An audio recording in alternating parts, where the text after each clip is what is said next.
खून की प्यास पार्ट 2। और उसके बाद वो जंगल एक बार फिर से सुमन की चीखों से गूंज उठा। लेकिन आज की रात सुमन की चीखों को सुनने वाला वहां पर कोई भी नहीं था। अगर वहां पर कोई मौजूद था तो बस हरिया, जो कि अब एक भेड़िए में बदल चुका था। सुमन के बालों को पकड़कर घसीटते हुए वो जंगल के बीचों बीच एक जगह पर ले जा रहा था। अगली सुबह गांव में। अरे भाई, पता नहीं क्या बात है, अपने गांव का हरिया किसान और उसकी पत्नी सुमन दोनों गायब हैं। दोनों का कोई अता पता नहीं। अरे कैसी बातें कर रहे हो भाई, ये कब हुआ है? अरे पूरे गांव में खबर फैली पड़ी है। कल रात को दोनों खेत की तरफ जा रहे थे, लेकिन लौटकर आए ही नहीं। तो हो सकता है अपने खेत पर होंगे। पूरा गांव ढूंढ कर आया है भाई। जानते हो क्या मिला वहाँ पर? क्या हुआ भाई, क्या मिला? बताओ हमें, क्या मिला? अरे हरिया की पत्नी सुमन के कपड़े पड़े हुए थे। शरीर का एक एक कपड़ा फटा हुआ झोपड़ी के बाहर पड़ा था, लेकिन दोनों पति पत्नी का कोई पता ठिकाना नहीं था। अरे भाई, लेकिन उसका जो दोस्त है ना रामू किसान, उससे पता करके आते हैं ना। अब तक तो दोनों साथ ही खेत पर जाया करते थे। हाँ, हमें उसके घर जाना चाहिए भाई। चलो चलो वहाँ चलते हैं, चलो। वो सारे लोग रामू के घर पर पहुंचते हैं। रामू अपने घर के बाहर बैठकर हुक्का पी रहा था। आज सारे के सारे लोग टोली बनाकर मेरे घर क्यों आ रहे हैं? क्या कोई मर गया क्या भाई? अरे कैसी बातें कर रहे हो? तुम्हारा सबसे अच्छा दोस्त हरिया और उसकी पत्नी गायब है और तुम यहाँ बैठकर हुक्का पिए जा रहे हो हैं? रामू ने अजीब सी नजरों से उन सब गांव वालों की तरफ देखा, जिसकी वजह से वो लोग एक बार के लिए डर गए। गायब है? अरे गायब नहीं है, मुक्ति मिल गई है। उन दोनों को मुक्ति मिली है। इस दुनिया में आकर हर इंसान पाप करता है और उसे उसके पापों के लिए मुक्ति मिलना बहुत जरूरी है। अरे ये कैसी बहकी बहकी बातें कर रहे हो भाई, हैं? और इसका चेहरा अजीब सा क्यों लग रहा है? लगता है दोस्त के मरने का गम बैठ गया है। पागल हो गया है शायद ये पागल। ये बात सुनते ही रामू चीख कर जोर से चिल्लाते हुए कहता है, पागल मैं नहीं हूँ, पागल तुम सब हो। और ये शैतानी जंगल अब तुम में से किसी को नहीं छोड़ने वाला, सबको खा जाएगा। याद रखना मेरी बात। शैतानी जंगल? कैसा शैतानी जंगल? लगता है रामू पागल हो चुका है। हमें यहाँ से चलना चाहिए भाई। चलो चलो चलो। तभी रामू की पत्नी बाहर आती है। नहीं, आप लोग इनकी बात का बुरा मत मानिए। 2 दिन पहले हरिया के साथ खेत पर गए थे। जब से वहां से आए हैं तब से ऐसी ही बातें कर रहे हैं। भगवान जाने ऐसा क्या देख लिया उन्होंने, खेत में कुछ भी बड़बड़ाते रहते हैं। लेकिन गांव के लोगों ने कमला की कोई बात नहीं सुनी और वो सब वहां से चले गए। रात अब धीरे धीरे ढलने लगी थी। तभी अचानक किसी ने धीमी सी आवाज में रामू को पुकारा। रामू, आ जाओ, मैं तुम्हारा इंतजार कर रहा हूँ। और सुनो, अपनी पत्नी को साथ लेकर आना, नहीं तो काम अधूरा रह जाएगा। ये आवाज सुनते ही रामू के चेहरे पर शैतानी मुस्कुराहट आ जाती है। वो धीमे कदमों से अपने घर के अंदर आता है। क्या हुआ? तबीयत ठीक है ना अब आपकी? मैं तुझे अपने साथ खेत पर ले जाने आया, चल। मैं तुम्हारे साथ कहीं नहीं जाने वाली। मुन्ना गहरी नींद में सो रहा है और उसे अकेला छोड़कर मैं तुम्हारे साथ खेत पर नहीं आ सकती। वैसे भी तुम्हारे उन खेतों में भगवान जाने कौन सा राक्षस घूम रहा है, मुझे तो डर लगता है। रामू गुस्से में दांत पीसता अपनी झोपड़ी से बाहर आ जाता है और कमला गहरी नींद में अपने बच्चे के साथ सो जाती है। तभी अचानक रात को रामू की झोपड़ी के ऊपर एक साया वही गाना गुनगुनाते हुए घूमने लगता है जो हरिया के मोबाइल में बजा करता था। मैं मौत हूँ, मौत हूँ, मौत जो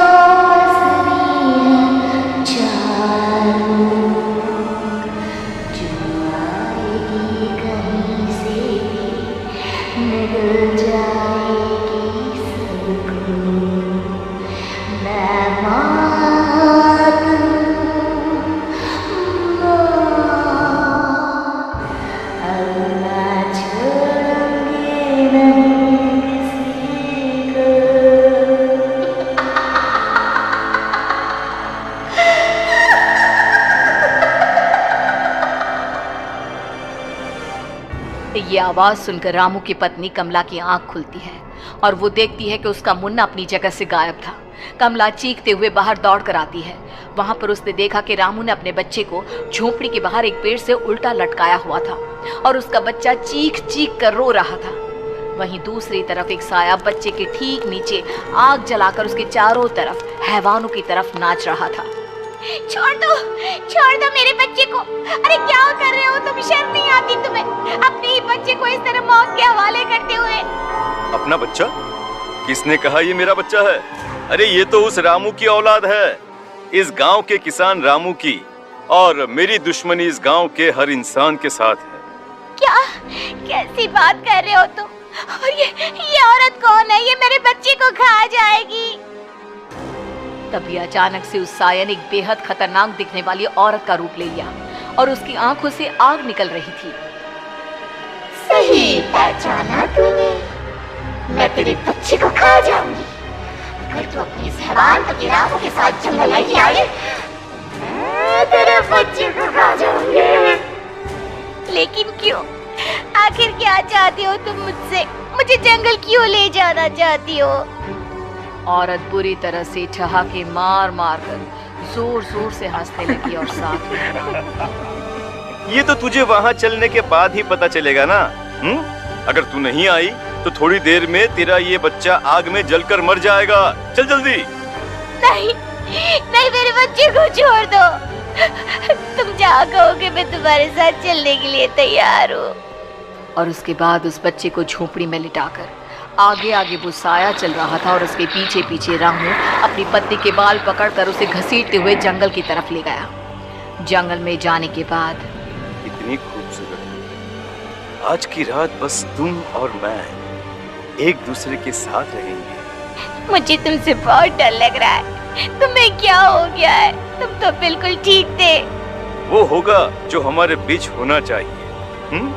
तो आओ आओ, अपने आप को मेरे हवाले कर दो। कमला ने डर की वजह से अपनी दोनों आंखें कसकर बंद कर ली थी। रामू ने बुरी तरह से चीख कर कमला से कहा, आंखें खोलो अपनी और मेरी तरफ देखो। कमला ने जैसे ही अपनी आंखें खोली उसने देखा कि रामू एक खतरनाक खूनी हैवान में बदल चुका था।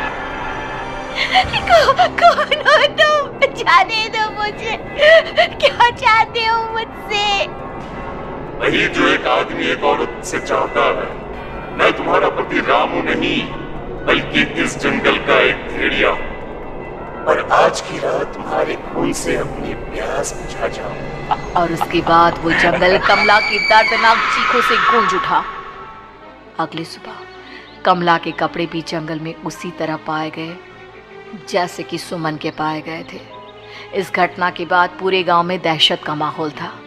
अपने माँ बाप की मौत और गांव में हो रहे इस तरह की घटनाओं की खबर सुनकर किशन शहर से गांव लौट आया था। अपने माँ बाप की बेदर्द मौत की वजह से वो बहुत परेशान था। तभी अचानक उसे अपने घर में खाट के नीचे पड़ा हुआ वो मोबाइल फ़ोन मिला जो उसने अपने पापा हरिया को गिफ्ट किया था। अरे कितने प्यार से पापा के लिए मोबाइल फोन लेकर आया था। इसे एक दिन भी काम में नहीं ले पाए। और आखिर कौन है जो गांव में इस तरह की हत्याएं कर रहा है? क्या है इन सब के पीछे? क्या है?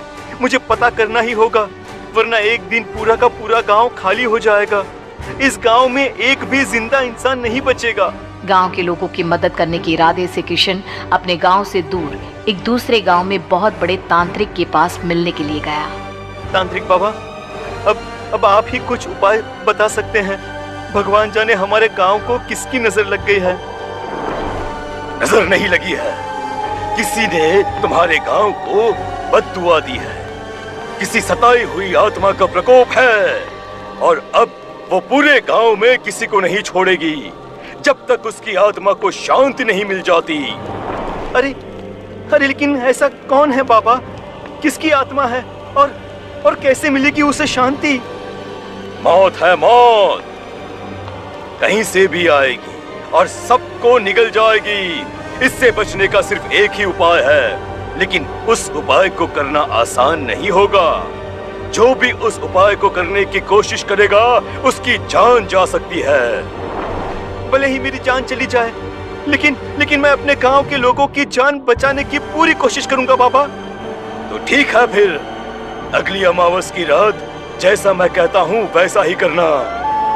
अमावस की रात तांत्रिक के बताए अनुसार किशन अपने साथ केरोसिन लेकर जंगल की तरफ चल पड़ा।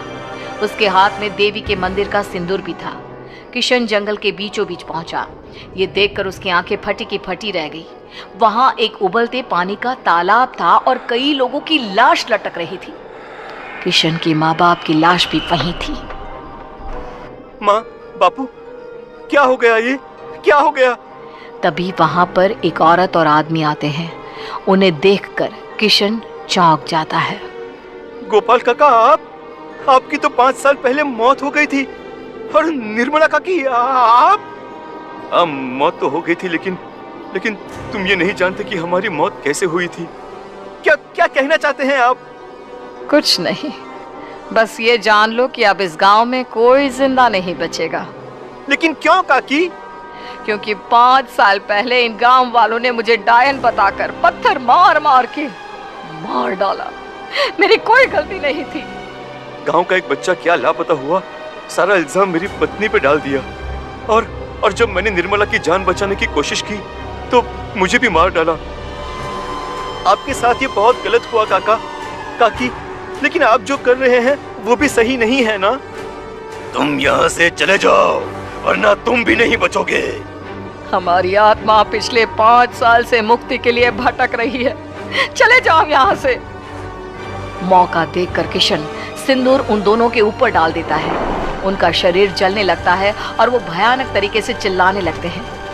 अगले ही पल किशन उनके ऊपर केरोसिन डाल देता है और वो दोनों जल जाते हैं। किशन अपने माँ बाप और दूसरी लाशों का अंतिम संस्कार करवाता है और अपने घर लौट आता है। लेकिन वो अभी भी इस बात से अनजान है कि मोबाइल अभी भी बज रहा था।